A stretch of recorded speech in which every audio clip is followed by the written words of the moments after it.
దుష్టత్వాన్ని మళ్లించడానికి ఆయన ఈ లోకానికి వచ్చాడు. దుష్టత్వము అంటే ఏంటి? సహజంగా మానవులు పాపులు అని బైబిల్ చెప్తుంది.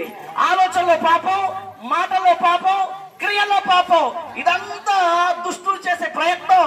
ఆ దుష్టు యొక్క కంట్రోల్లో ఉండి, దుష్టు యొక్క స్వాధీనంలో ఉండి మనిషి తనకు తానుగా స్వేచ్ఛగా ఏ పని చేసుకునే స్థితిలో ఉన్నాడు.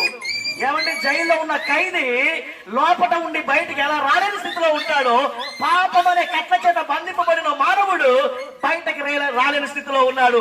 ఆ యొక్క కట్ల నుండి విడిపించేవాడు ఈ లోకంలో ఎవరైనా ఉన్నారా అంటే ఎవరు లేరు.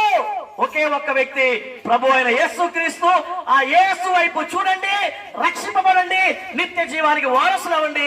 అలాంటి గొప్ప భాగ్యము ఈ గ్రామంలో ఉన్న ప్రతి ఒక్కరికి దేవుడు ఇవ్వాలని, ప్రతి ఒక్కరిని రక్షించుకోవాలని మనసారా కోరుతూ ఈ కొద్ది మాటలు ముగిస్తున్నాం.